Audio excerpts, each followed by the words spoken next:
سبحان اللہ سبحان اللہ سبحان اللہ سبحان اللہ۔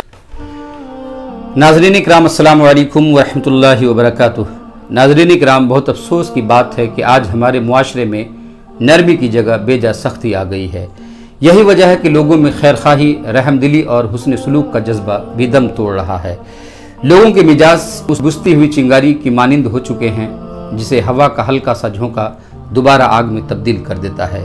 بات بات پر جھگڑنا، چھوٹی چھوٹی غلطیوں پر آگ بگولا ہو جانا، یہاں تک کہ لڑنے مرنے پر تیار ہو جانا، نہ بڑوں کا ادب نہ چھوٹوں پر شفقت، یہ سب آج کے معاشرے میں عام ہوتا جا رہا ہے، جس کا بنیادی سبب اخوت و محبت، بھائی چارہ اور حسن سلوک کا ختم ہو جانا ہے، جو کسی بھی سماج، سوسائٹی اور معاشرے کے لیے اچھی بات نہیں ہے۔ چونکہ انسان فطری طور پر ساماجک رہا ہے، سماج میں ایک دوسرے کی ضرورت ہمیشہ رہی ہے۔ ناظرین اکرام، بھلائی اور نرمی کے تعلق سے حدیث پاک میں آیا ہے، اللہ عز و جل جب کسی گھر والوں کے ساتھ بھلائی کا ارادہ کرتا ہے تو ان میں نرمی پیدا فرما دیتا ہے۔ اور ایک اور مقام پر فرمایا گیا کہ جو نرمی سے محروم رہا وہ ہر بھلائی سے محروم رہا۔ گویا نرمی تمام بھلائیوں کی اصل ہے۔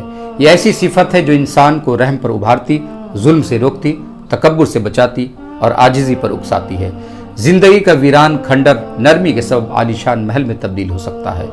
ناظرین اکرام، جب ہم بازار خریداری کے لیے نکلتے ہیں تو ہمیں اپنی مطلوبہ چیز کی بہت ساری دکانیں نظر آتی ہیں، لیکن ہم اس دکان میں جاتے ہیں جس دکاندار کا برتاؤ اور بات چیت ہمیں بہت اچھی لگتی ہے۔ اس کا مطلب یہ ہو گیا کہ اس دکاندار نے اپنی مہذب باتوں اور خوش اخلاقی سے ہمارا دل جیت لیا ہے۔ اس کے بالمقابل ہم میں سے اکثر لوگ اس دکان پر جانا پسند نہیں کرتے ہیں جہاں انہیں غیر مہذب، سخت اور ترش کلامی کا سامنا ہو۔ غور کرنے کی بات یہ ہے کہ دکاندار کی خوش کلامی سے صرف خریدار کا دل خوش نہیں ہوتا، بلکہ دکاندار کی تجارت بھی ترقی پاتی ہے، اور خاص بات یہ ہے کہ اس کے لیے تاجر کو پیسے بھی خرچ نہیں کرنے پڑتے۔ اور یہی وہ نقطہ ہے جس کی بنیاد پر MBA جیسے کورسوں میں آداب گفتگو انتہائی اہمیت کے ساتھ سکھائے جاتے ہیں۔ خوش کلامی کئی وجوہات سے اسلام میں ایک مستحسن عمل ہے، اسی بنیاد پر قرآن و حدیث میں اس کی تاکید آئی ہے۔ دوستوں اور پیاروں سے پیار بھرے انداز میں سبھی بات کرتے ہیں، لیکن اسلام نے اجنبیوں اور دشمنوں سے بھی نرم گفتگو کی تاکید کی ہے۔ اس کی بہترین مثال قرآن مجید میں موجود ہے کہ جب حضرت موسیٰ و ہارون علیہم السلام کو اللہ تبارک و تعالیٰ نے وقت کے ظالم ترین شخص اور دشمن اہل ایمان فرعون کے پاس جانے کا حکم دیا تو انہیں یہ تاکید کی کہ اس سے نرم گفتگو کریں۔ چنانچہ قرآن مجید میں اللہ تبارک و تعالیٰ ارشاد فرماتا ہے کہ فرعون کے پاس جاؤ، بے شک وہ سرکش ہو گیا ہے، سو اس سے نرمی سے بات کرو، شاید وہ نصیحت حاصل کرے یا ڈر جائے۔ ناظرین اکرام، توجہ فرمائے کہ قرآن پاک کی اس تعلیم میں کسی صاحب ایمان سے نہیں بلکہ ایک بے ایمان اور دین کے باغی شخص سے خوش کلامی کی تاکید کی گئی ہے۔ اس سے جہاں اوروں کے ساتھ ہماری بات چیت کا معیار مقرر ہوتا ہے، وہیں اس ضمن میں بدرجہ اولیٰ دینی بھائیوں سے حسن کلام کی ترغیب بھی ملتی ہے۔ دوسروں کو خوش کرنے کو اسلام میں عبادت کا درجہ حاصل ہے۔ ایک حدیث پاک میں نبی اکرم صلی اللہ علیہ وسلم نے ارشاد فرمایا، یقیناً فرائض کو ادا کرنے کے بعد اللہ تبارک و تعالیٰ کے نزدیک سب سے زیادہ محبوب عمل کسی مسلمان کو خوش کرنا ہے۔ یہ کوئی مشکل کام نہیں ہے، کیونکہ لوگوں کو خوش کرنے کا سب سے آسان طریقہ خوش مزاجی کے ساتھ ان سے گفتگو کرنا ہے۔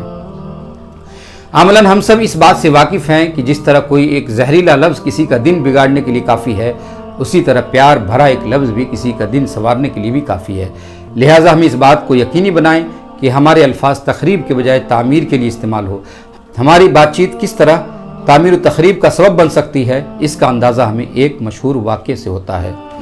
واقعہ یہ ہے کہ کسی زمانے میں ایک بادشاہ تھا، اس نے یہ خواب دیکھا کہ اس کے سارے دانت ٹوٹ گئے۔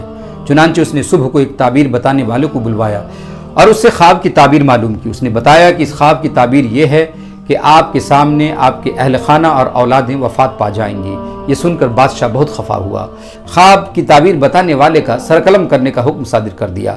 اس کے بعد بادشاہ نے ایک دوسرے تعبیر بتلانے والوں کو بلایا اور اس کے سامنے خواب کو بیان کیا۔ معبر نے بتایا کہ بادشاہ سلامت، اس کا مطلب یہ ہے کہ آپ لمبی عمر پائیں گے، حتیٰ کہ آپ کے اہل خانہ سے بھی زیادہ آپ کی عمر ہوگی۔ یہ سن کر بادشاہ بہت خوش ہوا اور معبر کو انعام و اکرام کے ساتھ رخصت کیا۔ غور فرمائیں کہ دونوں تعبیروں کا مطلب ایک ہی بتایا گیا، لیکن کہنے کے انداز اور اسلوب نے کس قدر فرق پیدا کر دیا ہے۔ ناظرین اکرام، آخر میں یہی گزارش کروں گا کہ اگر ابھی تک آپ نے آواز حق چینل کو سبسکرائب نہیں کیا ہے تو تو ضرور سبسکرائب کریں